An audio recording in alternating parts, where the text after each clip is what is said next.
Je suis désolé.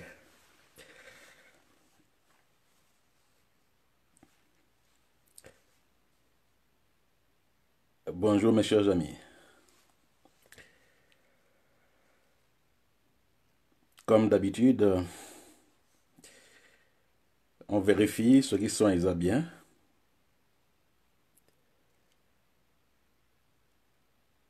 Je suis toujours reconnaissant na bami pour signaler ceux qui sont bien. Oui, Nelly Mas, est-ce que sont bien?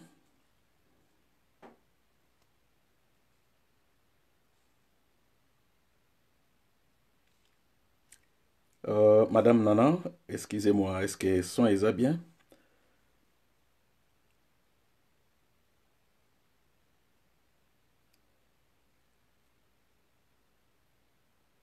Ah, ok, ok.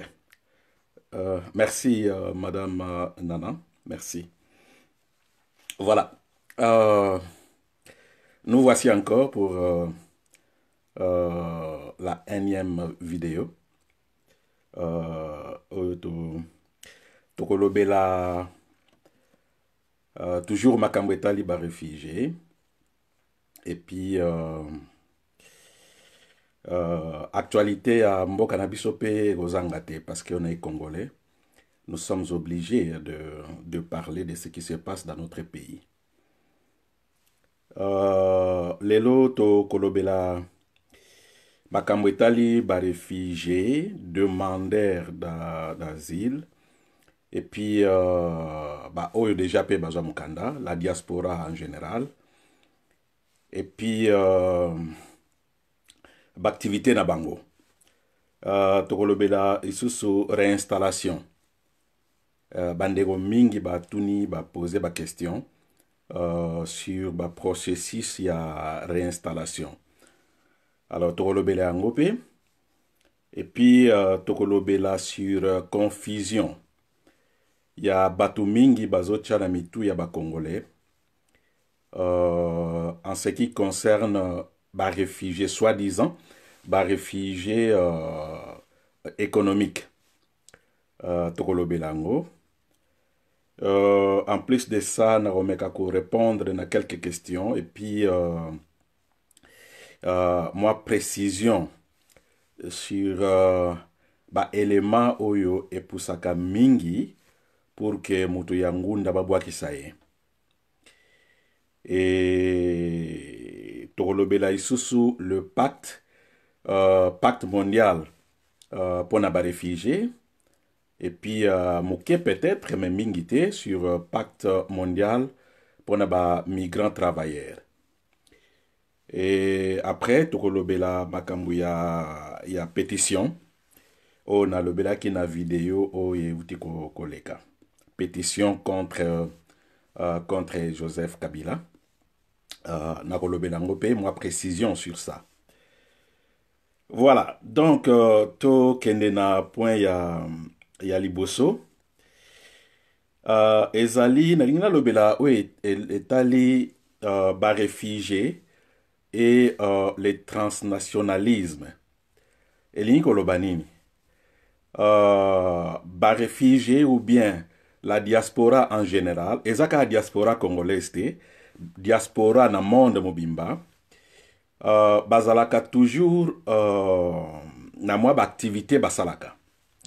Ezana diaspora mususu bakeli banda et babosani mboka. Alors, ezana diaspora mususu baza toujours connecté na mboka na bango. Baza toujours connecté na makambo oyo ezoleka na mboka na bango. Alors, diaspora eza ba catégorie ebele. Tozali na diaspora oyo ezali forcé, c'est-à-dire bakenda na diaspora pour ba raison moko o bango moko balinga kite. C'est-à-dire que ils étaient forcés yakobima mboka na bango.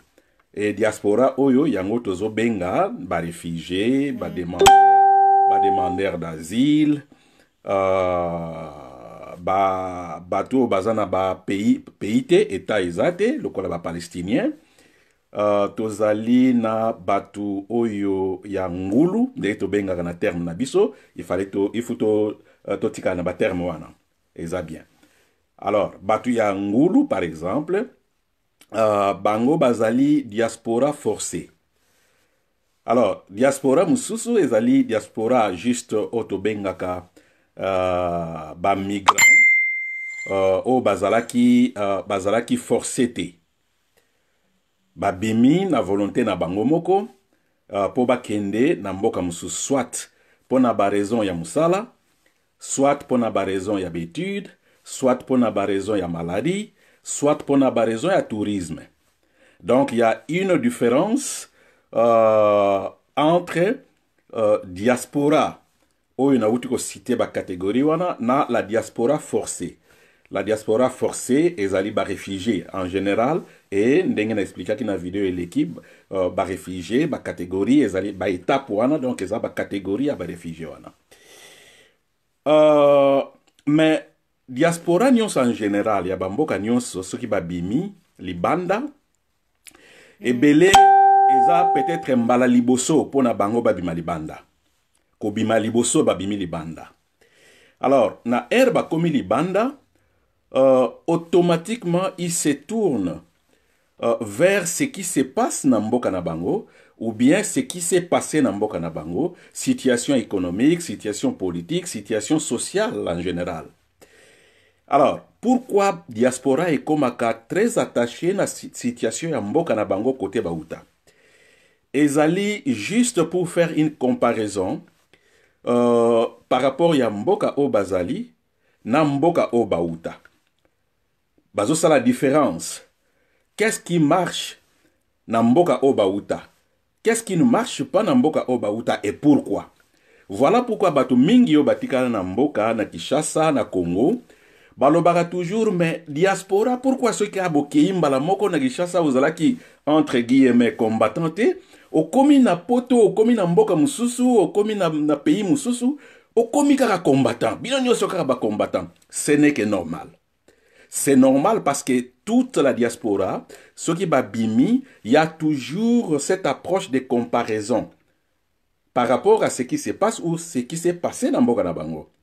Alors, Bato Mususu Bazali contre ce qui se passe dans Mboka na Bango, ce qui est négatif. Bato Mususu Bazali pour ce qui se passe dans Mboka na Bango, ce qui est positif. Alors, na ka ya Mboka na biso ya Congo, nous remarquons que makambo ebele le kana mboka na biso d'une façon négative. Et c'est pour cette raison tout Congolais qui sort de notre pays, ceux qui ba kei na mboka mususu, automatiquement ils deviennent ce qu'on appelle ba combattants. Alors, et ba combattants wana ezali mouvement wana activité wana yango ba bengaka la diaspora en français on dit comment? Le transnationalisme de la diaspora. Donc, les activités politiques par rapport à leur pays d'origine. Donc, batu ba se classe ka bamsusu bazana activité économique, batu business par exemple, pourquoi ba douane boye, pourquoi boye, ba réfugié bazolo bela makambo politique par exemple, makambo sociaux par exemple, pourquoi na mboka na biso boye, oye pour ça ki bango ba bima bazolo ka moyen ba intervenir pour changer ce qui ne marchait pas ou ce qui ne marche pas dans leur pays. Alors, mais point ya essentiel, pourquoi bakomaka toujours ba combattant ezali réflexe ya rejet na ba pays d'accueil batu mingi o babimaka so babimi par exemple na mboka mususu batu ya mboka wana place bakei bazolinga ba étranger te batu ya mboka wana place bakei bazo rejeter toujours la discrimination, la xénophobie, biloko na nyonso ezo faire penser na diaspora à ce qui nazo nyo comme aboye, ce qui bazo juger biso comme ba nothing, comme ba vaurien. C'est à cause ya mauvaise gouvernance ya mboka na uta ya mboka na biso. Alors, okomona mutu mususu auti na mboka na ye, bien éduqué, atanga bien, ok en Europe, ok en Amérique, ok en Asie, ok en bamboka mususu, on ne considère pas ba qualification na yo nyonso wana otanga. Donc pour na bango oza un vaurien. Alors ça donne réflexe ya colère par rapport ya mboko outi. Alors il se lance automatiquement na activisme wana pour changer ce qui ne marche pas dans le pays. Alors, yango bomoni ke diaspora ba komaka bon ba combattant ndenge to benga bango. Ce n'est que normal. Et dans le monde pour na étudiant peut-être bazola nangai, il faut lire beaucoup par exemple diaspora où ezali très actif, ezala qui est bandi ko s'affaiblir chercheur nyonso qui travaille qui écrit sur sur diaspora, se fera toujours na diaspora ya Tamil. Tamil ezali batu ya Sri Lanka bazalaki très actif et d'ailleurs baskola rebelle ce qui ba banda ko koma sur la diaspora et koma qui très actif à partir ya ba mouvement contre mboka ya batu ya Sri Lanka babenga bango Tamil eza groupe social na Sri Lanka oyo toujours bazalaki victime à discrimination na mboka na bango pour la dictature. Donc, voilà, comme boyebi que toza toujours na tamingité, na banako zonga, chaque point, na banako zonga men, nazo pesa moi introduction, excusez-moi, introduction pour na point mususo par exemple sur l'activité à diaspora. Alors, les réfugiés maintenant, komaka mingi na activisme d'agression, c'est-à-dire que bazali toujours contredire, bazali toujours travailler pour que le régime change ou bien pour que le système de la gouvernance change na mboka na bango. Et mingi basataka toujours na gouvernement. Alors, pour na bango, ce qui situation est bongi na mboka na bango, ce n'est que normal. Un jour, il faut bazonga. Alors, kozonga wana bakozonga, ce n'est pas na ba parole. Donc, je le répète, kozonga ya diaspora, kozonga ya ba réfugié, eza na ba parole te, ezali na ba acte. Les lois doivent changer, système peut-être ya gouvernance, il faut changer, et ce qui ba loi est changé te, système à gouvernance est changé te. Juste kaka batu ba changer, je pense que et quoi porter loko mokote pour la diaspora bazonga, pour na ba réfugié bazonga. Donc, biloko wana ya changement wana ba réfugié bazolinga, il faut être à la pratique, il faut être monana, palpable, pas na ba promesse.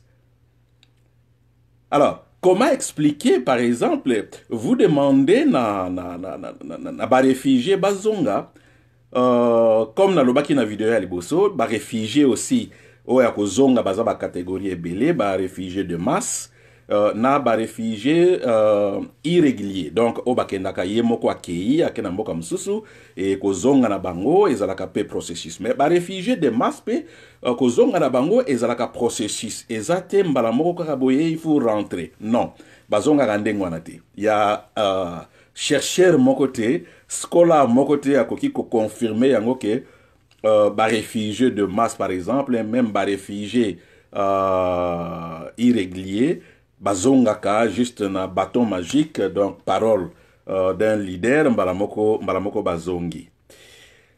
Voilà. Donc wana itali activité politique pour na ba réfugié, donc eza anormalité bomona bandeko na biso ba réfugié, même la diaspora en général, ba combattant. Eza toujours comme ça. Alors nakende na point mususu batu mingi batuninga ba question sur la réinstallation. Réinstallation ezali processus oyo elekaka entre ba réfugié. C'est-à-dire olongwe na mboka na yo, olongwe na Congo par exemple, okei na mboka mususu, okimi na mboka mususu comme demandeur d'asile, ok, luka protection na mboka msusu. Na mboka wana okomi, soit mboka wana basinya, ils n'ont pas signé convention ya Genève ya 1951 pour na ba réfugié, ou bien protocole ya Genève ya 1967 pour na ba réfugié. Alors, bino bango ba kimi na mboka wana sans le savoir ou bien juste ezalaki moyen le plus rapide ya kobima na danger o bazalaki nango. Arrivé na mboka wana, gouvernement ya mboka wana comme baza signataire ya convention te ya protocole te pona ba réfugié bazo considérer bino te comme étant ba réfugié pona bango boza peut-être ba migrant travailleur. Alors ce qui to considéré kaka le ba document wana pona ba réfugié mibale.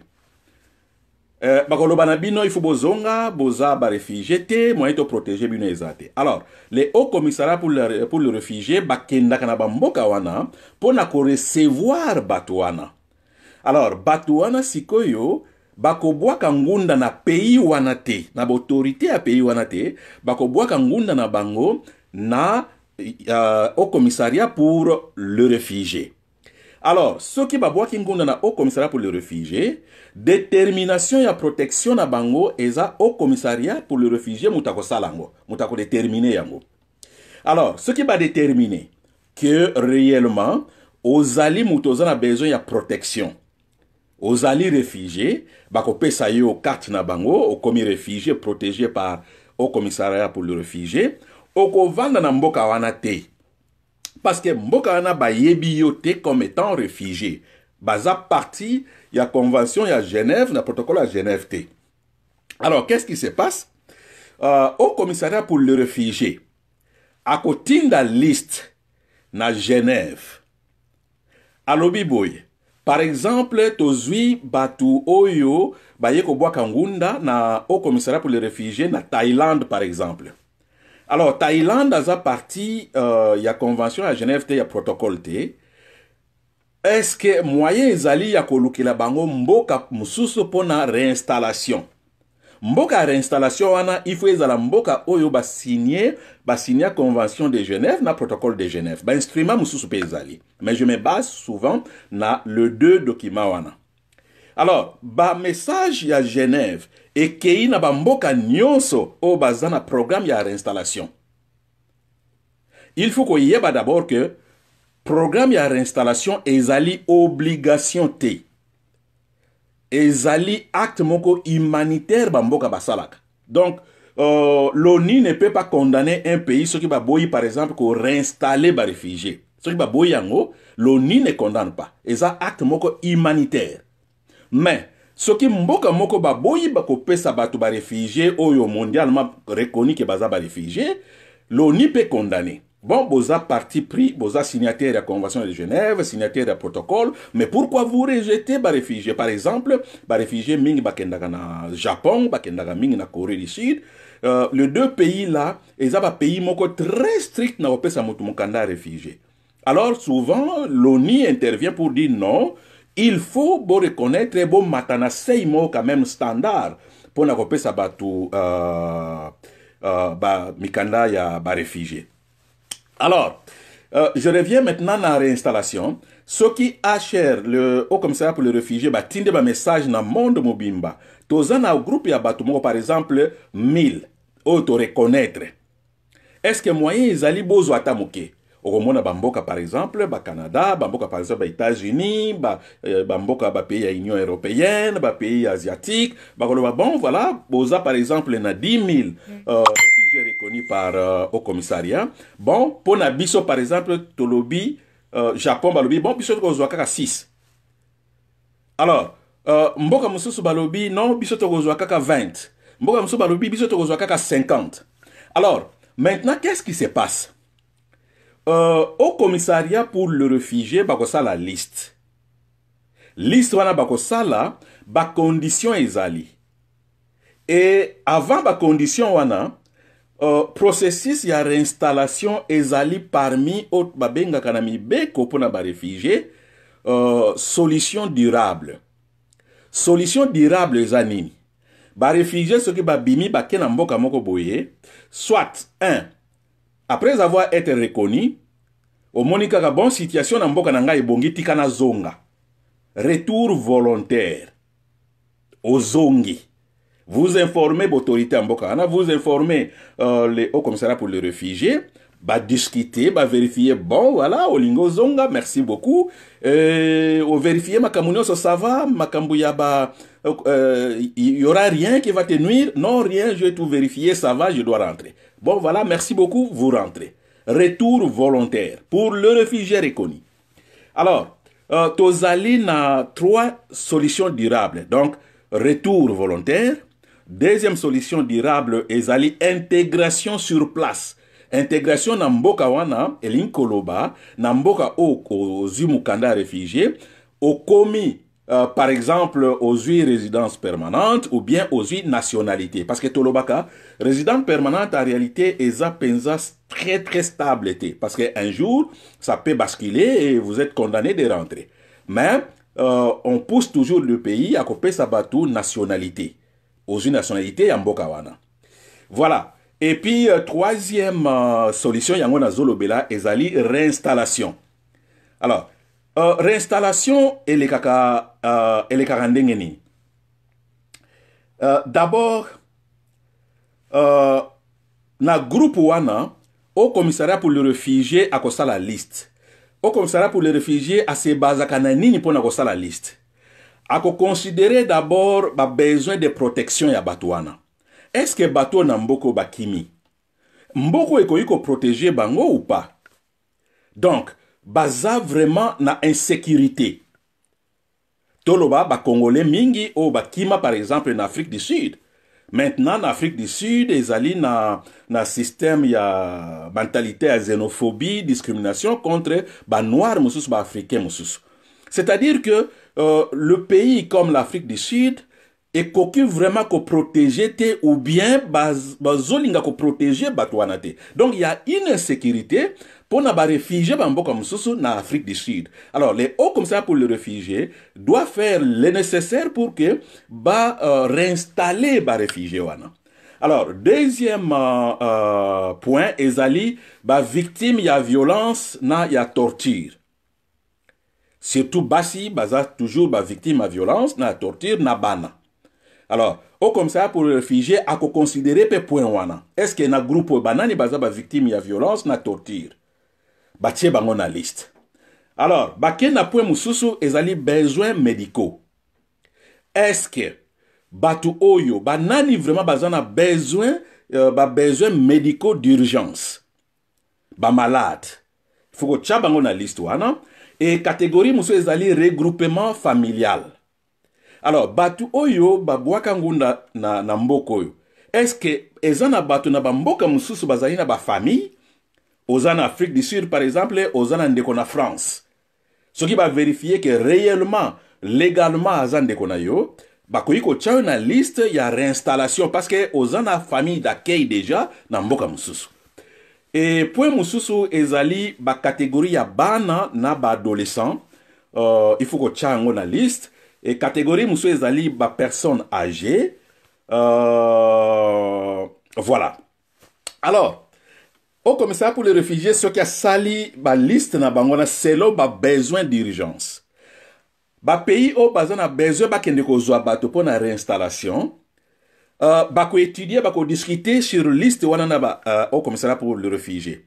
Ba pays mingi bazalaka balinga biloko te. Ya au commissariat pour les réfugiés. Pour na bango bakoloba biso to linko zwa bato baza entre 20 et 30 ans.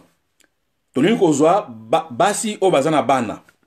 Ba malade to linko zwa bangote. Bato bazali âgé to linko zwa bangote parce que mutu azana 60 ans par exemple, aweya na mboka na biso bo système ya musala d'emploi déjà na âge wana akosala kaka moke il faut que na retraite alors biso bato ko supporter retraite na ye. Mais to lingi ba jeune parce que jeune azana no jeune akoya akosala musala il va contribuer na économie ya mboka et à contribuer na makambo wana nyonso ba taxe voilà. Alors mais na ka ya kozwa batu pona o comme ça pour les réfugiés bango tenaka mingi besoin oyo protection besoin ya o bazana victime à violence o bazana besoin médicaux o bazana vulnérable comme le femme o bazana famille mususu d'accueil oyo bazali mikolo o bazali malade voilà. Alors après discussion au commissariat pour les réfugiés, na pays d'accueil va s'entendre sur une liste ya batu. Alors, pays d'accueil bakoya maintenant ko sala interview na ba réfugié yango. Donc ba benga yango ba prérequis pour na réinstallation. Ba prérequis wana il y a beaucoup de étapes ezebele. Et mingi ba ko se baser capacité par exemple ya batu o ya ko la monoko na biso. Par exemple batu ba yebi anglais te. OK na mboko ba lobaka anglais. Ba ko luka moyen ba pesa bino moi ba cours accéléré pour na koyeba moi ba notion de base. Alors il faut que ça la test, test médicaux, batala maladie nini ozanango, ba maladie ma be mingi bandi magabangote. Mais ba koyebi sabinote c'est secret, ça se passe dans le secret. Alors, nyonso soki ezali établi, voilà, le pays d'accueil maintenant se prépare et sika nini bako tchabino. Est-ce que musale ezali pona bango, voilà et puis vous partez. Erbokei, bamboka mususu mbala moko ba pesi bino ba résidence permanente, bamboka mususu ba pesi bino juste statut à réfugié, bolandi siko processus, bamboka mususu mbala moko ba pesa ka nationalité mais eza bamboka belete. Voilà. Et puis ezana ba question moko spéciale. Ou ezana ba catégorie o na uti kolobate, ezali o to benga ka ba patride, bato bazanga pays. Ba patride baza batu oyo bazana baka spéciaux, il faut qu'on soit bango rapidement. Mais again, pardon, encore ici, ba pays mingi basalaka discrimination. Au Romona par exemple, sikoyo, ba pays mingi à Occident bazozo batu à Syrie. Mais ezana groupe batu mususu, batu à Syrie baza ba patride te. Mais batu à Palestine, bango bazana ba cas spéciaux ba traitaka bango na ba conditions moko na ba réfugiés mususu te. Donc na au commissariat pour les réfugiés bazana catégorie na système ya détermination ya protection na bango bata Palestine. Boyebi ke bata Palestine bazana étaté. Toza susu bata Birmanie, le musulman ya Birmanie bazo souffrir mais bamboka mingi balingi ko réinstaller bango te. Toyebi yango parce que batouana baza ba musulman. Alors, merci bazala ba chrétien, monde mobimba, bakozwa bango, voilà. Et tozana groupe mususu ezali ba clandestin. Ba clandestin au koti na mboka moko illégalement. Wanape ezalaka toujours na ba cas spéciaux. Pourquoi au kotak illégalement? Et kimi na mboka na yo passeport ezate, ozana tango za passeport te. Au côté au Katsi par exemple Congo au Ouganda, au côté Congo au Rwanda. Au Zalaki n'attend vous a passeport, ce n'est que normal. Au quota illégalement parce qu'au quota n'amboka mususu il faut un passeport ou bien un document où yo est autorisé pour quota. Mais tu n'avais pas ce temps là, il y a besoin de document. On te considère comme illégal n'amboka wana ozali. Alors ancien combattant bamboka mingi balingaka bato basala na armée te balinga kozwa bangote parce que bazana ba sekel ya bitumba na mituna bango bamboka belé batuna kaka est-ce que au sala armée est-ce que au sala boye so ba monike ozalaki mutu na ozalaki na armée ya mboka na bino mingi balinga ko réinstaller bangote. Et puis voilà. Donc, ma question au nazu bandeko ebele batuningai lukelanga mboka pour ba réinstaller nga. Non, na sala ke loko anate. D'abord na edaka mutute pour que no boa ngunda. Je ne le fais jamais, je ne l'ai jamais fait. Na sala kangote. Mais ce qui osa déjà na mboka d'accueil ya ngunda déjà, oui, on peut vous aider, excusez-moi. On peut vous aider pour le processus, mais je n'aide jamais. Et d'ailleurs, réfugié, c'est pas quelque chose qu'on souhaite devenir. Bandeko, il faut boyeba et lokwana. Réfugié, ba souhaita kokoma yangote. Réfugié, eza situation moko, oyo, inattendue, et ye kokuta yo, mboka na yo, ou bien mboka résidence, et koki ko protéger yote, ou bien ezana volonté ya ko protéger yote. Voilà. Na ba condition wana mboke ko yiko protéger yote ou bien ezana volontaire ko protéger yote alors oza forcé pour luka protection na mboka mususu mais réfugié eza lokola ba voyageur te ba touriste te, tu te prépares na saki na yo makambo nyonso billet bon ngala ke bwa kangunda, ça ne se fait jamais, ça ne se fait jamais. Voilà. Donc awa pe na linko répondre na question na kozonga pona na question o ya réinstallation. Bandeko mingi balobi que ba réfugié économique. Namoni ba étudiant nga ba lakisi nga ba vidéo mususu des gens qui induisent bandeko na biso na erreur. Je le répète, aucune loi au monde oyo ezo reconnaître ba réfugié économique ezalaka te. Donc, ce que vous appelez le réfugié économique, ezali en réalité le migrant travailleur. Voilà. Baza ba réfugié économique te. So tali na convention de Genève, so tali na protocole de Genève, so tali na ba document complémentaire, par exemple, Déclaration universelle des droits de l'homme, so tali par exemple convention sur la torture, so tali convention sur droits civils et politiques. Donc, il y a beaucoup de conventions. Nulle part, on a indiqué réfugié économique. Ezate ezalakate. Nazomona ba spécialiste belé qui induisent les gens en erreur que ba réfugié économique bazalaka. Bazalaka jamais. Ça n'a jamais existé au monde. Ok? Cessez d'induire les gens en erreur. Donc, oyo bozo benga bino ba réfugié économique, bazali ba migrant travailleur. Et nakoki ko comprendre confusion na bino wana parce que bamboka ebele soki bokei on taxe le réfugié, soki ba réfugié bakei on leur colle l'étiquette ya ba OK, réfugié économique. Non, vous êtes venu pour des raisons économiques, vous n'êtes pas réellement des réfugiés, vous êtes des réfugiés économiques. Je comprends ça. Pourquoi? Ezali oyo babengaka ba facteur. Ba facteur oyo babengaka pull factor et push factor. Elingi koloba nini? Pull factor ezali que mutu soki abimi par exemple na Congo. Au lieu okende kobwaka ngunda na pays moko limitrophe na Congo, okebwaka ngunda na France. Okebwaka ngunda na États-Unis. Ok, boka ngunda na Asie. Alors, bata mboka na bakoloba, mais non, outi musika, pourquoi pas na bamboka na bino limitrophe, o yeti musika koto donc, et aux Andes, réfugiés économiques.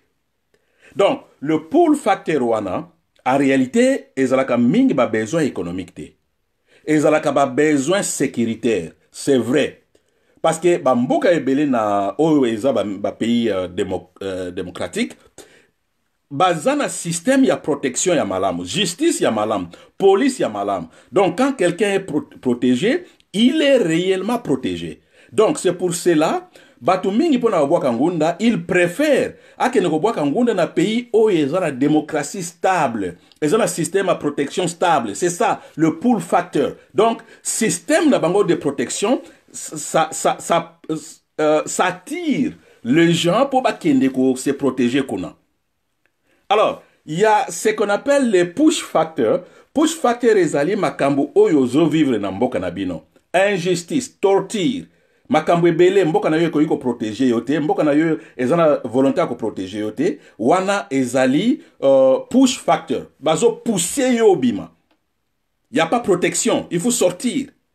Alors, bandeko mingi o baza surtout na tente pona ba interview, mingi ba question ne yaka. Pourquoi yoza muta Congo? Pourquoi bwaki ngunda na Angola te? Pourquoi bwaki ngunda na Congo Brazza te? Pourquoi bwaki ngunda na Uganda te? Pourquoi bwaki ngunda te? Oye musika na Japon, oye musika na États-Unis. Donc pour na biso, eza ba avantage, ba bénéfice économique ou etindio ya. Donc réponse na bino ezali pull factor ya système à protection na bino yango na yeli awa. Ok, ko bwaka ngunda soki ozali un politicien reconnu, ok, na Rwanda. Mais Kabila peut négocier avec Kagame pour que basalo mabe. Comprenez, ba réfugiés rwandais. Combien de réfugiés rwandais oyo Paul Kagame a fait assassiner en Afrique du Sud? Voilà. Mais je ne pense pas Ce qui va réfugié en Rwanda, qui makana mboka par exemple, aux États-Unis, na mboka par exemple, na Union européenne, na mboka mususu, je ne pense pas que Kagame aurait pu avoir cette facilité à assassiner Bango.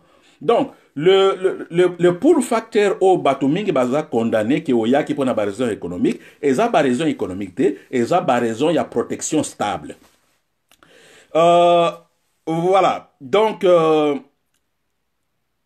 ba migrant travailleur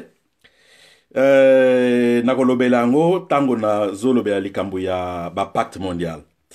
Alors, système siko ya réinstallation ezali deux sortes. Disons trois. Soit ba pays o e réinstallaka batu ba kei ko luka na ba centre na ba camp ya ba réfugié po bazwa ba réfugié ba ya na bango ba ke na bango na bamboka na bango. Soit eza na ba ONG privé oyo ba lukaka ba sponsor pour que ba réinstaller ba réfugié.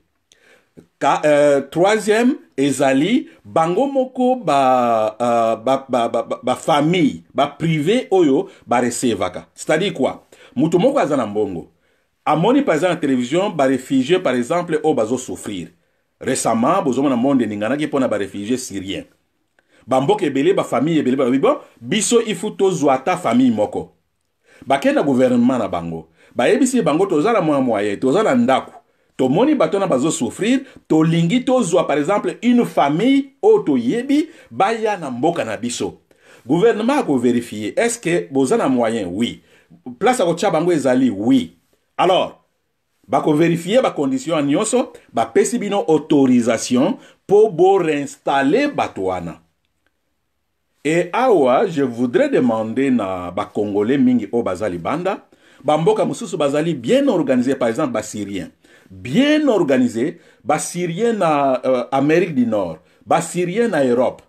Oyo ba vanda déjà la bamboka wana, diaspora syrienne, toujours bazo luka, batu ba privé po bazwa bandeko na bango o baza na Syrie ou bien na bamboka mususu ba bwaka ngunda po ba ya na bango.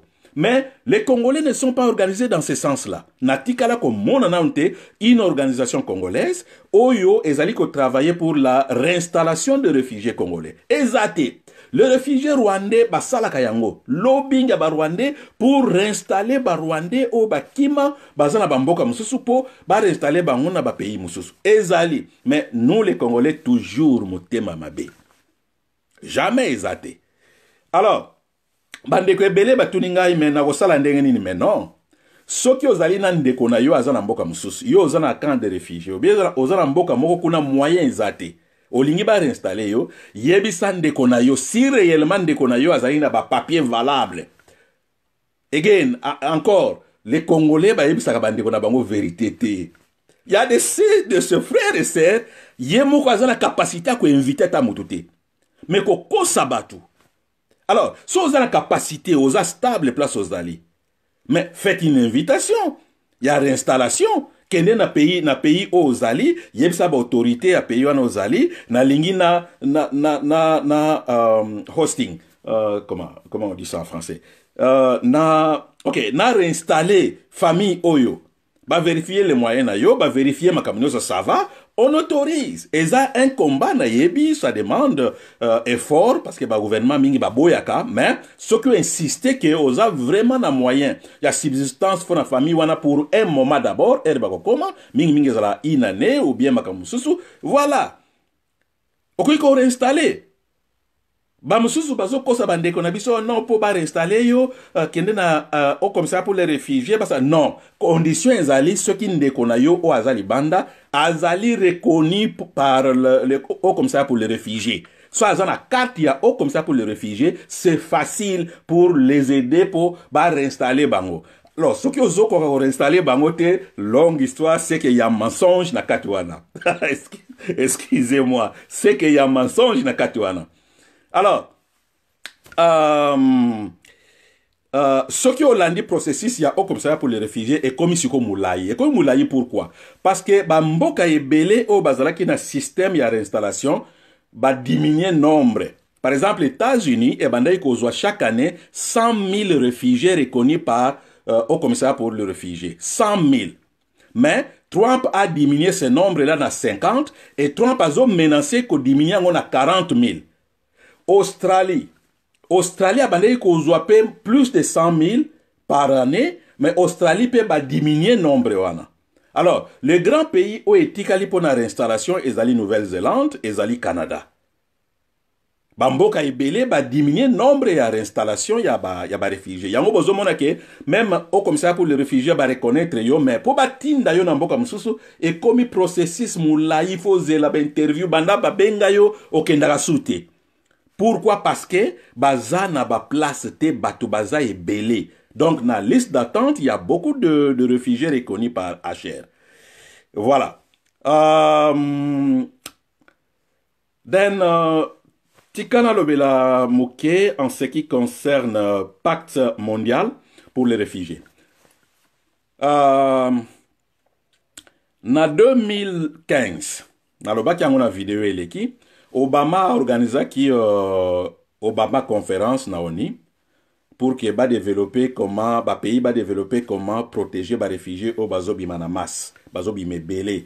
Boyebi ba kebele ba kenda par exemple Australie, Nouvelle-Zélande na boatu. Ba Afrique belé na nord bazo katsa po ba kota Italie Lampedusa. Donc ba moni que non, ba réfugiés belé bazo ke na masse. Comment les protéger? Alors ba yeko zwa décision ba sala deux pactes comme ba convention je peux dire. Moko pona ba réfugiés, moko pona ba migrants travailleurs. Parce que confusion est ébélée entre les réfugiés et les migrants travailleurs. Alors, il faut séparer. Donc, ONU, Senga na au commissariat pour les réfugiés, a développé pacte pour les réfugiés, pacte mondial pour les réfugiés. Et puis, ONU a Senga na IOM, International Organization for Migration, pour développer pacte pour les migrants travailleurs. Respect à les droits na bango na bamboka msusu o bazali ko sala. Ba réfugié peut respect comment faut-il que protéger bango. Alors nazalaki honoré les jours il y a Obama Summit en 2015, j'étais dans la salle et puis depuis là j'ai assisté à ba consultation nyonso sur pacte il y a ba réfugié. Alors jusqu'à tel point que les Haut Commissariat pour le réfugié et y a qui ko développer ce qu'on appelle cadre global d'intervention pour les réfugiés. En anglais, en abrégé, CRRF. Donc, ezali, quel mécanisme guide pour nous protéger les réfugiés au bazo bimenamas, par exemple, bande konabiso, au bakima ikasai, baken Angola. Bande konabiso, bakima kana Uganda, na bamboka msu ya pembeni. Alors, comment les encadrer? Alors, ce potali na pacte mondial wana pour le réfugié. Yango na zozongela makambo oyo. Na pacte wana soki botali malamu. Ba pays mingi d'abord ba signé yango, ba adopté yango na mois de décembre. États-Unis lingaki te, ba signaki yango te. Et 4 pays qui ont rejeté ko signé yango. Mais majorité ya monde nyonso ba signaki yango. Alors, na kati kuna bazolobela mingi, mbongo ezokende mingi, ba donateur, Banque mondiale, bazobi misambongo mingi pour na retour volontaire. Bisuto mona kiango est très dangereux et d'ailleurs j'ai intervenu à l'Assemblée générale de l'ONU a invité Kingai 2 fois à New York pour parler sur les réfugiés. Nakati ya pacte mondial pour les réfugiés oyo bamboka mingi balingaki que retour est à la volontaire te juste ba cheka mo retour et je l'ai dit na tribune ya assemblée générale ya Nations Unies oyo ezali très dangereux parce que ko chaka retour bozo permettre na immigration na bango un matin une nuit ba koteli réfugié moko ba koteli demandeur d'asile ba zuye na aéroport bazongisiye non. Na convention ezali retour volontaire. Alors, na retour volontaire oyope bazo kosa ba réfugié belé. Okomona ba pays ba s'arranger, batu bazonga au commissariat pour le réfugié à intervenir, batu bazonga, boso bozongi ba opesa bino $400 pour na réinstallation na mboka na bino. Et de boko makuna bazo landela soma kamuna bino te. vous êtes délaissé. Et bah risque est belé. Donc, même retour volontaire wana, vérifiez très bien est-ce que ce qui aux ongi sécurité na yo eza malam ou bien eza malam te. Parce que si vous avez un problème, mutumoka ko intervenir azate. O comme ça pour les réfugiés ko intervenir te. Ayo yama ko intervenir te. Mboka o utaka ko intervenir te. C'est pour cela tozan un groupe d'études moko tozo lancer sikoyo comment suivre ba réfugié au bazonga ka soit volontaire ou bien le demandeur d'asile au bazali refoulé.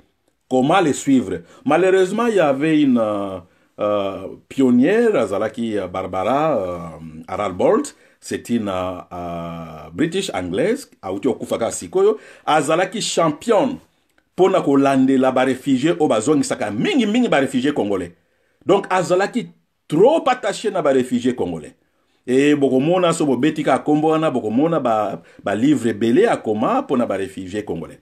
Voilà, donc retour est toujours volontaire, mais na pacte oyo, vous remarquez que ba lobby bien.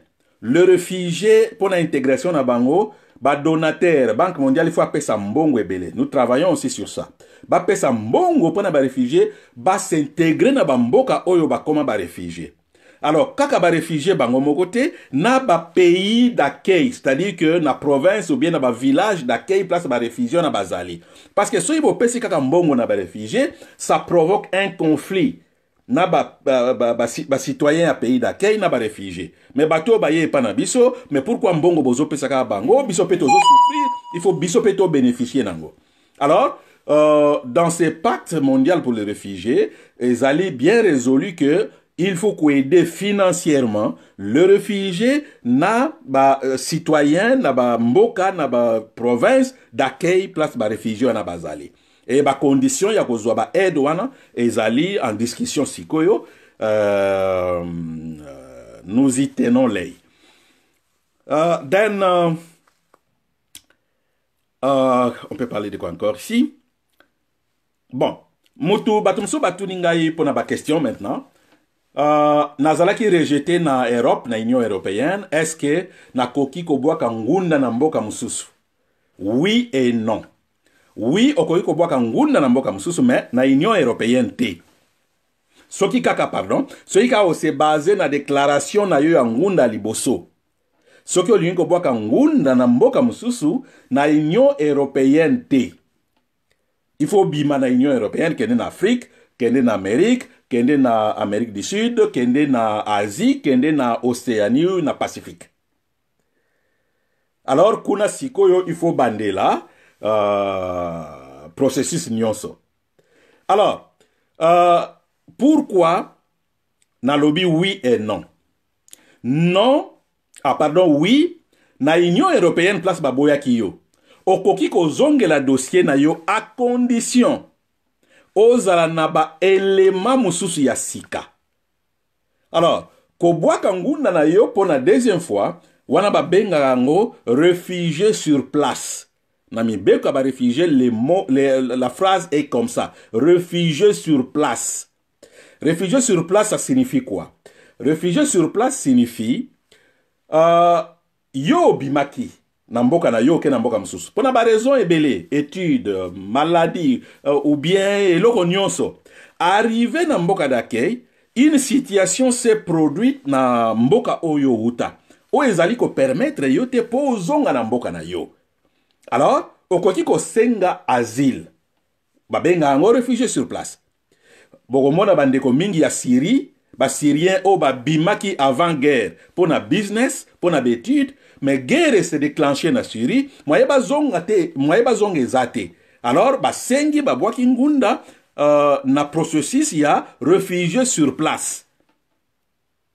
Alors, yo pe soki obwaka ngunda eke ba boya yo.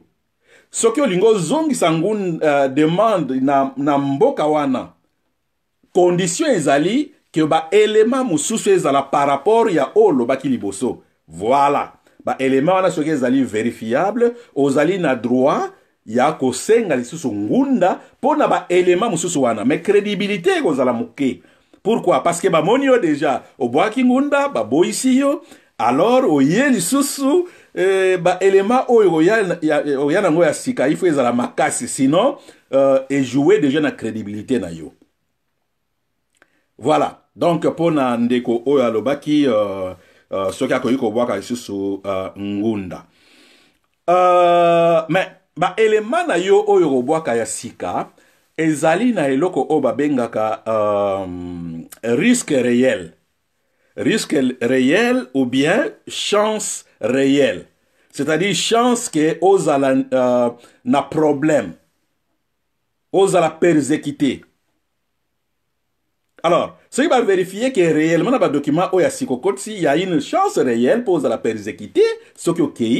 Voilà, on peut te reconnaître. Mais ceux qui chance réelle d'être persécutés, ils ont pas si pour que bandimayo. Et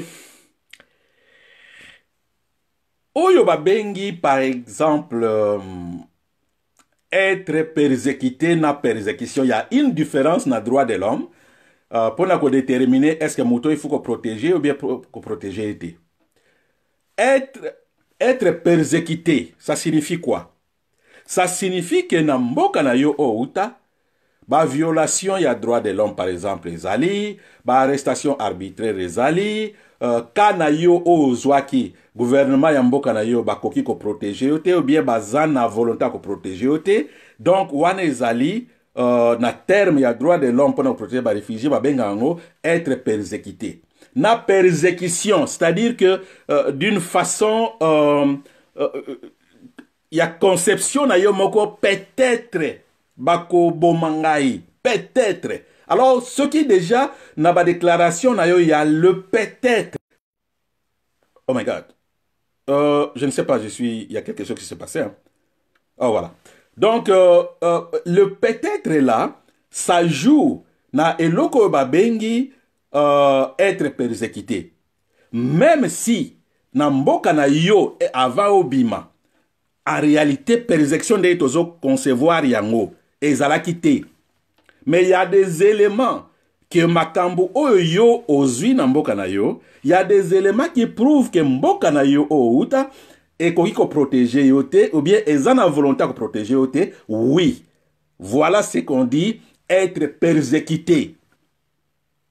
Donc, ezali toujours na forme wana na ba loi ya droit de l'homme pour les réfugiés.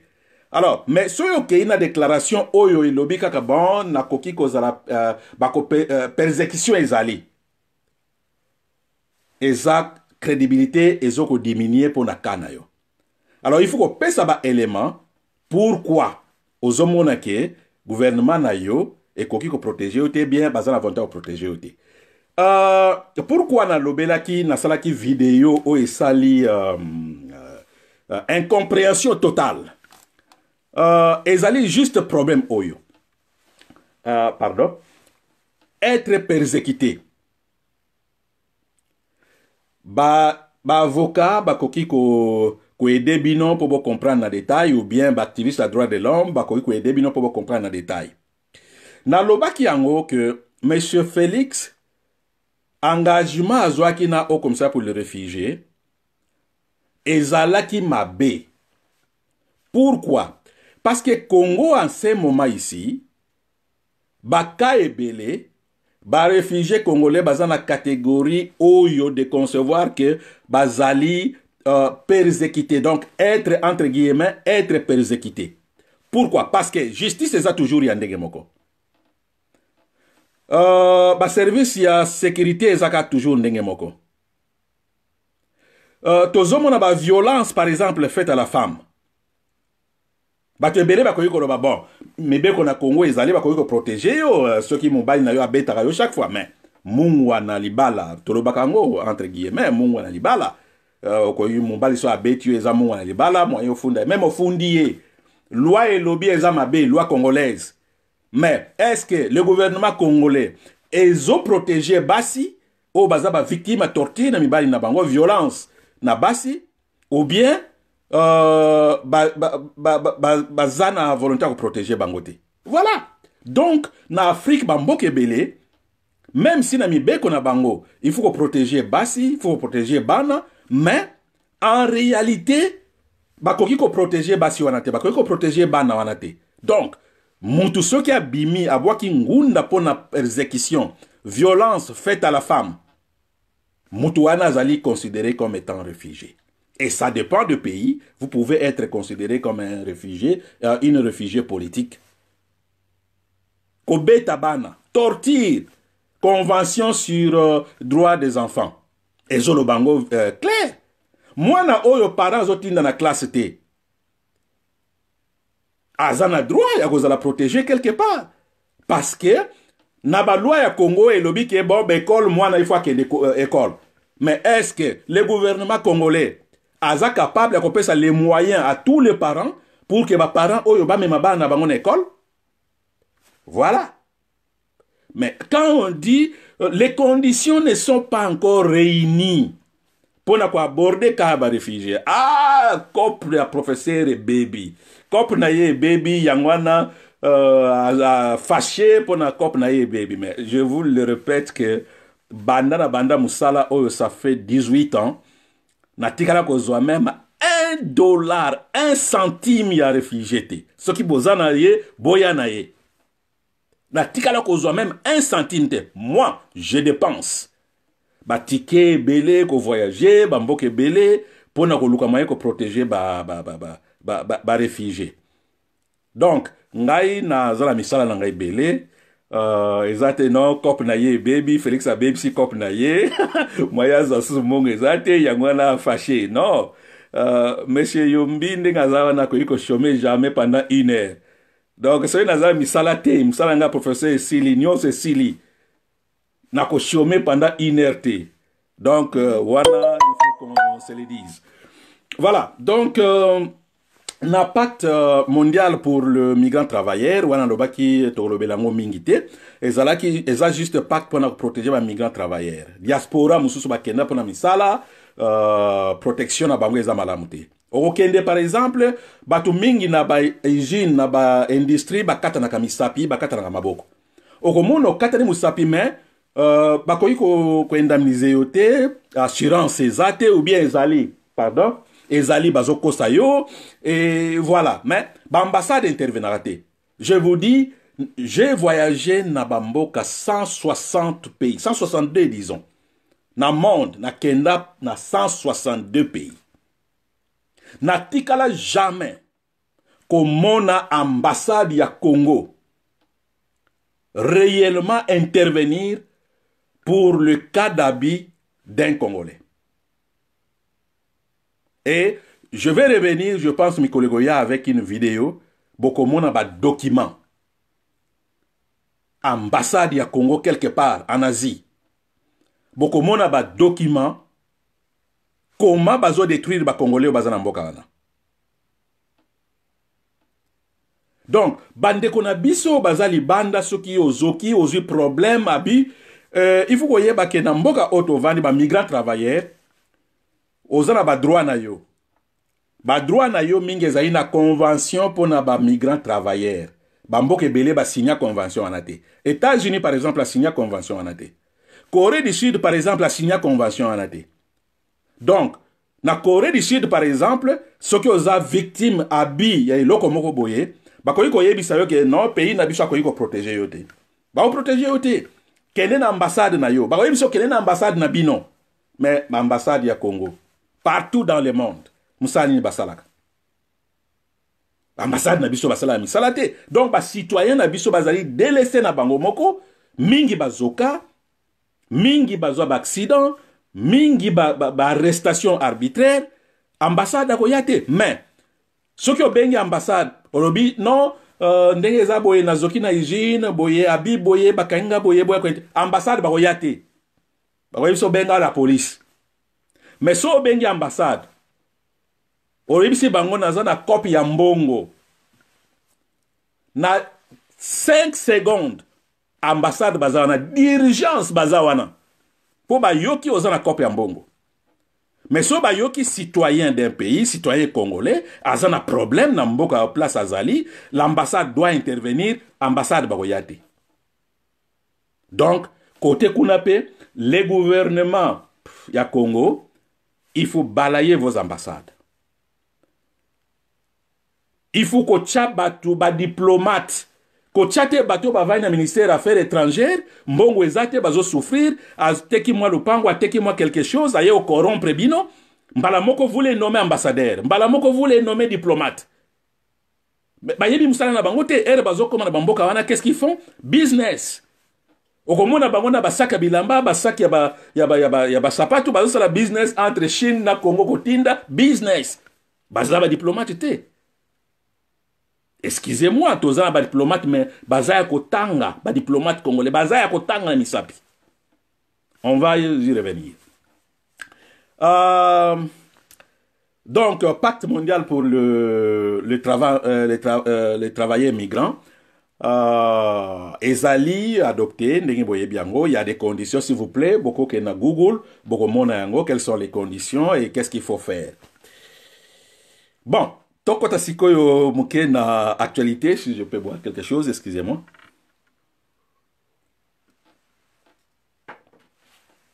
Tokota na actualité muke. Bandeko Congo ezamboka na biso, hein? Toza ba copropriétaire. Donc soy tozali 80 millions d'habitants. Tout un chacun aza copropriétaire ya mboka wana. Groupe mokote, famille mokote, oyo bakoki, koza na monopole ya contrôle na mboka na biso, koza na monopole ya koloba po na mboka na biso, koza na monopole po na ko diriger mboka na biso. Biso nyonso, tozali na ba devoir, ba obligation, ya kosala makambo nyonso tolingi po na mboka na biso. Alors, il faut faire la différence entre un parti politique et gouvernance d'un pays. Par langage, il faut changer. Et ça, nazo senga na ba Congolais nyonso, parce que le système traditionnel, au ba politicien ba tchabiso na mutu, ça signifie que le Congo appartient au Palou. Ça signifie que le Congo appartient à l'IDPS, le Congo appartient à l'INC, le Congo appartient à naebite ba parti mususu wana naebite za belé ce qui 500 ou 700 naebite. Non. Ba parti wana ezali ba fait privé. Donc mutu moko alali ala moki na groupe ba camarade na ye, ba sali parti politique. Donc bazali na droit moko te ya ko engager mboka na biso. Mais comme na mboka na biso, ces partis, ces individus, baza ba gang politique, voilà comment ba kidnapper mboka na biso, ce sont eux qui décident pour na mboka na biso. Alors, s'il vous plaît, ezali appel na ba Congolais, il faut faire un échec. Ya mutu nyon sa parti politique ou à côté les melabatu pour ne pas intervenir na gestion ya mboka na biso. Nous avons le droit d'intervenir dans quelque chose qui ne marche pas dans Mboka na biso. Nous avons ces droits et les devoirs. Alors, faire ces droits na devoirs aux alliés victimes d'attaque. Na okende très direct. Excusez-moi.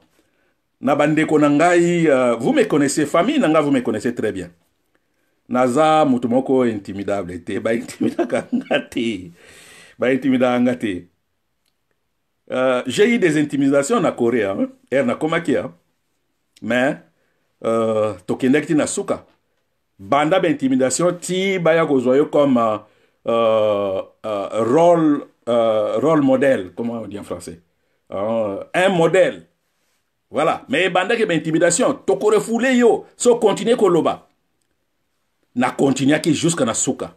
Ba ye ko remarquer bon, voilà vision na ye ezala ki penza mabete. Donc naza intimidabilité. Voilà. Donc je voudrais m'adresser na bandeko oyo bazo attaquer tout le monde qui contredit Félix. Na tika ko intervenir te na Félix prenait des décisions pour na UDPS. Jamais. Beaucoup de monde ta phrase moko na ngaite na médias sociaux que j'ai intervenu pour na ba fait privé à UDPS. J'interviens parce que Félix engage mon pays. J'ai le droit et le devoir, l'obligation d'intervenir. intervenir elingi koloba te soki intervenir a Mutabandundu, soki intervenir a Lamuka, soki intervenir a Azamayele te, jusqu'à insulter na bato lokola ba Mosengo. Vraiment, Mosengo s'est bâti pour la vérité des urnes. Imperium. Il était intelligent. Sango Nabiso. Génie même na politique Nabiso. Aujourd'hui, Mosengo devient Satan. Donc, je demande à Congolais de faire échec na Batuya Palou, de faire échec na Batuya Idepes. Ezali ba secte ou ezali ko nuire situation économique, politique Nabiso. Mais il faut écoutez, bon, président a eu na caisse à l'État 2 500 000 dollars. 2 500 000 dollars. Imaginez-vous combien d'écoles. Tournée de 10 jours. Président Yeko Zongi ça 163 000 dollars. Va applaudir, voilà gestionnaire à Malam. Voilà gouvernance. Voilà transparence. Maboko Pembe. Mais on n'est pas dupe. Bien sûr, président Sabimi Libanda, il faut quand même budget à la fois Libanda. Ce que nous voulons, nous avons vu le retour de 163 000 dollars. Nous avons vu ça. Merci. C'est ça. Mais le reste, Tolintomona, les dépenses qui ont été effectuées. 2 500 000, il y a combien d'écoles? Alors, Tozana obligation, Yakoyeba, le reste, et Kendaki n'a pas dépense ni. Dire ça, Eza Kozala tribaliste était. Nos frères, ils ont un problème avec ba ethnie Nyonso. Mais nous avons vu Mobutu. Tout le monde, on a insulté Mobutu. Tofinga Mobutu. Butu moi, Tofinga Mobutu. Mais jamais tu dis au monde batu ya impère, ou bien batu ya Équateur, qu'on taxe batu moussous des tribalistes, des aînés, jaloux. Laurent Désiré Kabila. Tofinga ye butu moi. Totikali ko mona jamais quelqu'un venir pour dire Bashwaili pour dire non bino batumso bandundu Équateur ba Congo Kasai boza ba tribaliste boza ba jaloux boza ba aîné. Joseph Kabila tofinga ye même bande ko nabiso IDPS butu moi. Totikali jamais ko mona batu les Swahili font ko ya na média ko attaquer batu ke boza ba tribaliste. Mais pourquoi quand on attaque la famille de Tshisekedi, on vous taxe, on vous accuse de tribaliste. Moi, je pense que le vrai tribaliste est Zabango. Le vrai tribaliste est Zabango. Alors, vous avez maintenant des problèmes avec tout le monde. Des problèmes imaginaires. Moi, j'ai dit, bon, nous avons initié une pétition pour que Joseph Kabila soit traduit dans la justice. On m'attaque tribaliste.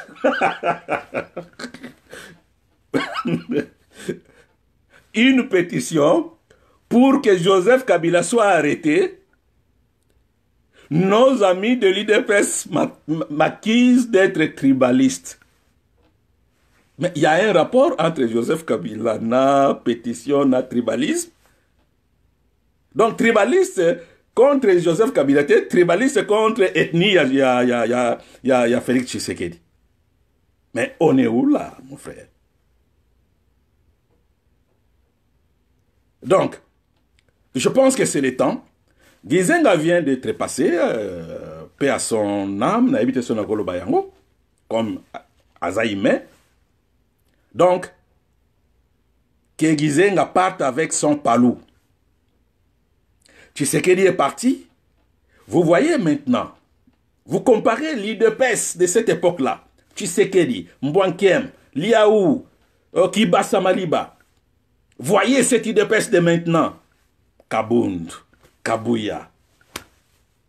Donc, et ça, disparition. Disparition. Mais vous êtes maintenant la gouvernance. Vous gouvernez. Mais changez votre langage. Cessez d'attaquer. Opposition zéro, ça n'existe jamais au monde. Jamais. Même Dieu lui-même a une opposition. Mais pourquoi au Congo, opposition zéro, c'est-à-dire que tout opposant au Amonique politique à Félix César Malamouté, façon de voir Makambu à Félix César Malamouté, il faut attendre 5 ans. Il y a mandat à Félix pour se prononcer. Donc, dans le mandat, dans le mandat de Félix, il n'y a pas une opposition. Taisez-vous. Il faut garder silence.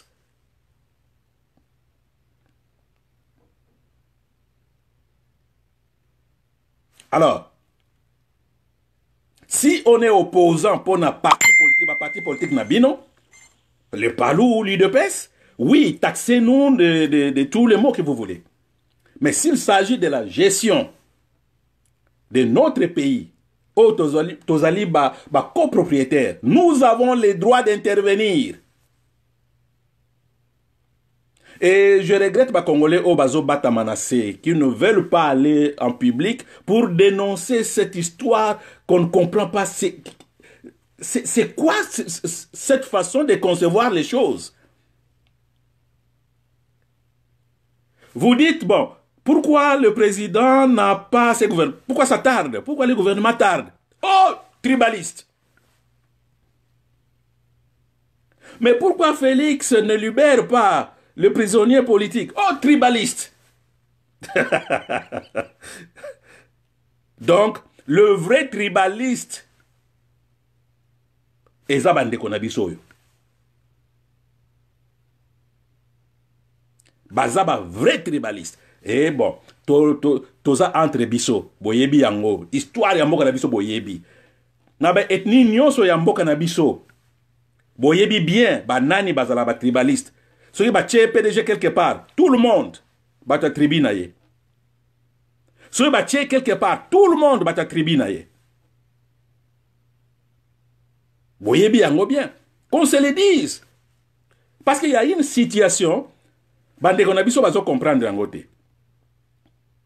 Nazo répéter yango. Félix a un problème avec Joseph Kabila. Un sérieux problème. Bon, moni a bandi ko libérer déjà langage na ye. Azo préparé binon. On a été insulté ici, il n'y a pas de deal. Bayokana quitté.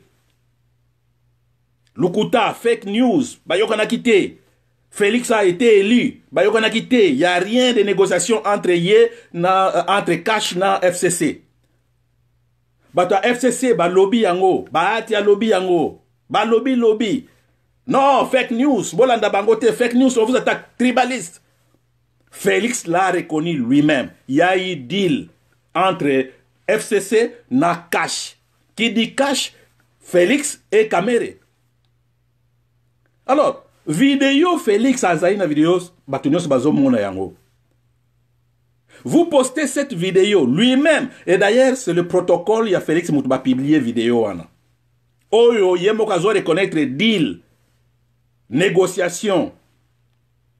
Yo, zuka ko copier, au poster vidéo, tribaliste. Aîné, jaloux. Oh. Mais c'est Félix lui-même qui a déclaré qu'il y a eu deal. Biso batozo posté en haut, vous nous taxez de tribalistes comment? Mes frères, est-ce que vous voyez qu'est-ce que signifie tribalisme? Mais attaquer Félix, parce que Yemoko, Abundi Sibinon, Bobundi, non, dit les alakité, Lukuta, fake news, lui-même a outi qu'on a dit les alaki. Alors, ce qui vraiment vous allez conscient, attaquer Félix, a expliqué Bino, dit l'ouane les kaki moukoloni, comment? Et wapi? Donc, Félix a dit qu'on libérait déjà le langage pour préparer Bino qu'il y a eu deal. Pour Azo remarquer déjà, il y a un bras de fer entre lui et FCC. Mais, bande qu'on a biso oyo bazo supporter Félix. pardon mukoleko yinda entre Félix na Kabila bokoluka nani po aya okotela bino. Vous créez des conflits avec tout le monde. Bato nyonso bakomi ba tribaliste contre bino. Or quand on parle de Félix, on parle de Félix comme étant congolais. Mais bino besoin kocha qui dit Félix dit Luba. Mukoleko beba entre dit déjà entre bino na Kabila. Boko luka nani po côté la bino. On va voir. Ne changez pas le langage. Bo gardez le langage na bino. Bo gardez le langage bato mususu bazaba tribaliste, bato mususu bazaba aîné, bato mususu bazali bino kaka bato boza malamu, y a pas eu deal, voilà. Félix Aza Nzambe, tout se passe bien, y a rien. Mukoleko ibeba bo silisa yango bino moko. Bo silisa yango bino moko. Po bato mususu bazaba tribaliste, alors ba okote la bino comment? Vous détruisez Félix vous-même. Vous détruisez Félix. Bozo mona ba opposant à Félix bozo créé. Et ça la bato belé bazala qui pour Félix. Mais bato belé ba komi ko longwa se distancer. Parce que les gens de l'IDPS ne comprennent pas qu'est-ce que signifie opposant, qu'est-ce que signifie gouvernement. Bazo ça la différence ou anate. Soyez kako lobby kaka Félix, batali, alobinin. Ah, Félix, c'est tribaliste. Bokomi agité, pourquoi? Les mensonges, à tout moment, les mensonges. Les lots mensonges, go aider bino. Mais lobby, bozoé baté même mensonges, les ont détruit bino. Ba musicien na bino, oyo ba uti ko yamara ma mariage. Alors baki lokuta, et yaki na escalier. Non, ascenseur, vérité, il y a qu'un escalier. Lukuta, vous fabriquez des mensonges. C'est bien. Pour nous, Kolomoko, Batubandimi, vous a satisfait. Mais vérité, Goya, boum. Bokomi, vous avez tribaliste. Merci. Bon, dernier point, ils à pétition, on a le baki. Pétition, ils initiée par l'organisation Oyo. Et défendre la droit à réfugié. Bato ebele ba komelingai comment na cause la membre ya comité wana non. Comité wana ezali ya bato o ba travailler pour le réfugié. Et tozali pardon tozali qui sélectionné, il y a au moins 14 organisations qui travaillent pour les droits des réfugiés. Bango bisonde bato to initia qui a pétition wana. Donc, cessez de déranger bureau organisation nangai, secrétariat nangai, bazo benganga tout moment ba congolais bazo déranger moi été. Bazo lu comme ça là. Non, pour la kosala kuna, il faut d'abord aux alamutu moko qui travaille pour les réfugiés, na organisation moko bien reconnue. Il faut aux alamutu au vivaka, au vandaka na Asie ou bien Pacifique. Dans un pays Asie ou bien en Australie ou bien en Nouvelle-Zélande ou bien à Papua. Yo vandi na Congo. Olingo comme membre organisé non to botanga so bokei tout ezali na kati ya page. Donc lisez avant ya ko déranger secrétariat nangai. Et batu mususu la plupart ba kombo na bango ezandenge moko bazo tout na secrétariat nangai mais votre professeur ayebi logoté pourquoi bochaye président. Bachanga président te ba votanga j'ai été élu à 2 reprises. Nazaki d'abord élu vice-président. Non, Nazaki d'abord élu président Asie du Est. Oh, les autres là, Japon, Corée, Russie, Chine, bon, Taïwan, pe. Nazaki élu. Nalongwana ba élire, ba voter ngai. Vice-président ya organisation. Nalongwana ba yego voter nga président pour la tour à Liboso. Après élection, bah, il faut voter sous président. Et d'ailleurs, pour nous montrer que vraiment les gens, les catégories à Batunabiso Oyo, mais tout est à malamuté. Bon, qu'il y a une page, vous remarquez que deuxième fois, Nazaraki est lingamo, Nazaraki physiquement, Nazaraki présenté. Et Nazaraki n'a pas compté, n'a continué parce que Misala les a belé, Misala Moussous. Mais tout le monde, à l'unanimité, Balingi Kaka, il faut Nazala. bah voté sur les 5 candidats. J'ai été voté à 87%. 87%. Na kati wana, Congolais azala quitté, Lamuka azala quitté, Moutabandundu azala quitté. Tout le monde, bah asiatique, bah européen, bah américain.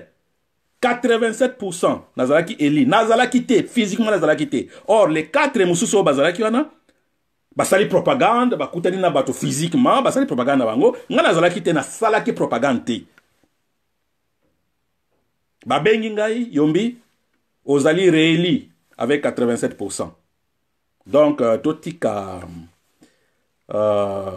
soki makamusu boyebite, il faut pas commenter, hein, il faut pas attaquer bato pour rien. Voilà, donc, pétition wana, tozali na rédaction, et kozonga na comité to revoir yango après toko déposer yango na ba instance. Donc nous avons engagé en réalité compagnie moko internationale et vanda eza na UK na Grande-Bretagne pour na lobbying pour na yango, on va les payer et puis bango ba kosala musala wana pour na ko introduire yango na ba instance nyonso. Alors on demande de la vérité parce que la pétition, il faut la même belé. Pétition pour le massacre à Congolais. Pétition pour le massacre à réfugiés dans le territoire congolais. Pétition pour le massacre belé. Joseph Kabila a fait beaucoup de mal dans le Congolais. Dans le Congo.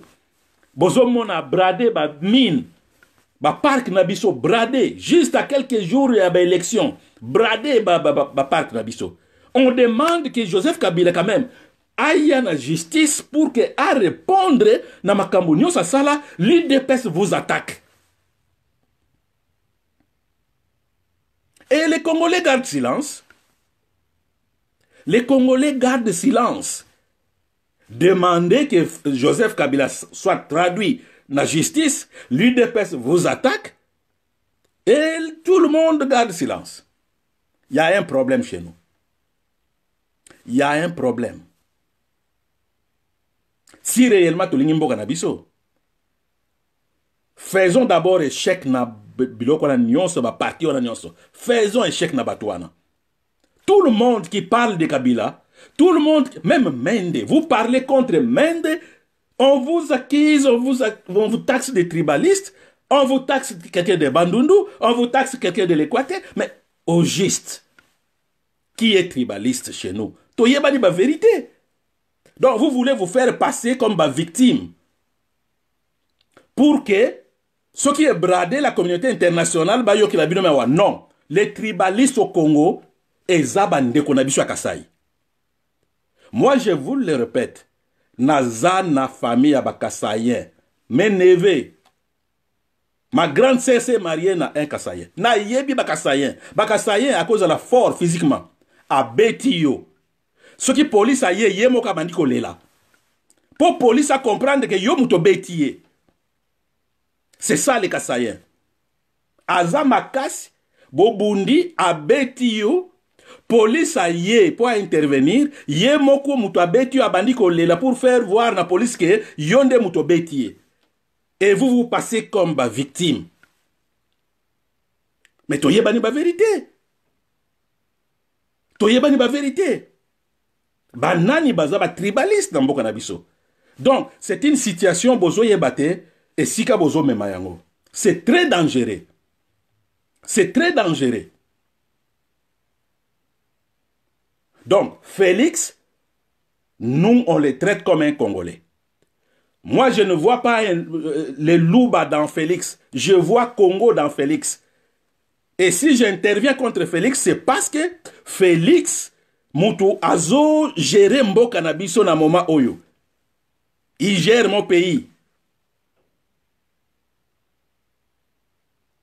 Nous avons le droit d'intervenir. Alors, Bolingi Kabila, vraiment, na 17 ans, o a sali na mboka na biso avec tous les massacres o eleki na mboka na biso. Ba fausse commune partout. Bato Kasai bangwana, bazola libanda na Angola. Bande kona biso est bango wana na Rwanda, Uganda, Burundi. Bande kona biso Bundu dia Congo, combien ba massacra? Donc impunité totale. Mouta lobate. Donc Félix Saint-Joseph Félix. Pardon, Joseph Kabila. Saint-Joseph Kabila. Donc, que les Congolais oublient le massacre à Nyonso. Combien de familles balela? Combien de familles batikala bangomoko? Vraiment, vous voulez que les Congolais oublient ça? Pour le pouvoir? Non, on ne va pas vous laisser passer. Franchement. Moi-même, je sais que je suis juste un petit peuple. Dans une influence, mon côté. Mais partout où on a Nazali. Tant que Félix a toujours avec Kanambe, avec Kabila, je ne laisserai rien passer de Félix. Partout Nakozala, Nakotika jamais quelque chose de Félix passer. Mukolo a s'est séparé na Kabila. Voilà. C'est notre frère congolais. Makamusu est Talimbo Kanabiso, toi arrangeant entre biso. Mais tant que Boza la coalition na bino na deal na bino bosalaki. Et d'abord nous avons besoin de voir ces deals là. Tout le monde qui deal à Lamuka, na Genève, tout le monde deal entre yo na entre Félix na Kamere na Kenya, wapi deal entre Cash na FCC. Tout le monde a deal wana parce que ces deals là ezali na makamna bino privé. Ces deals là c'est pour le Congo et nous voulons voir ces deals là ni nezanakati. Mais réveillez-vous, chers Congolais. Réveillez-vous. Mokane il y a famille mon côté, il y a groupe mon côté. C'est pour nous tous. Non, professeur, quoi, t'inquiète, kozongi sate. Non. Moi, je suis un professeur activiste des droits de l'homme. Tolobaka. Tolobaka. Il ne faut pas que tika le kuta ya batu est comme vérité, mais non. Boye na lukuta, toye na vérité. Donc, voilà, pétition ana ekoleka. Soit aussi si makamonyoso, bokomona ba réfugiés surtout, bakomona yango, ndenge na lobaki, il faut signer yango bisonyonso pour que, boye bake, na pétition oyo, obstacle eza ibele. Obstacle liboso eza Rwanda. Rwanda, akoyiko linga jamais pétition oyo eleka. Obstacle ami bale eza Kabila yemoko. Et derrière Kabila, tozomona Félix parce que c'est Félix qui protège Kabila. Félix a connu l'ingate pétition et les cas contre Kabila. Étonnant. C'est vraiment surprenant.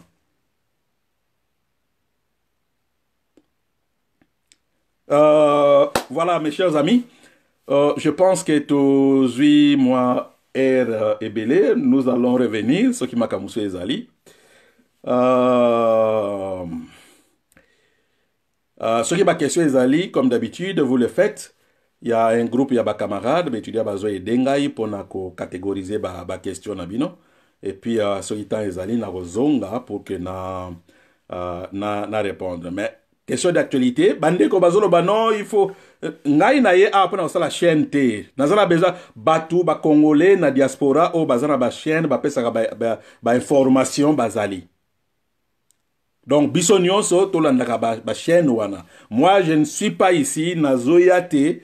Ah, ça lui sorti, non, alinga sa la chaîne, a comme paye, yepe a comme journaliste, jamais.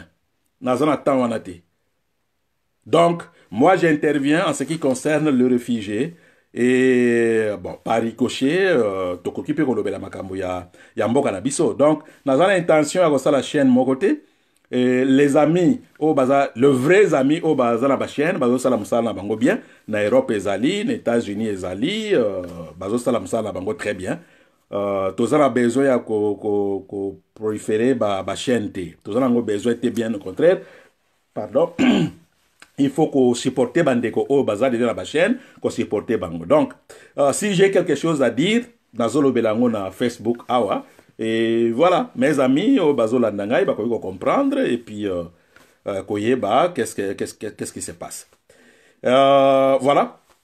Merci beaucoup pour na temps nabino. Et, Tomonani Mukolo Musus. Merci. Allez, au revoir.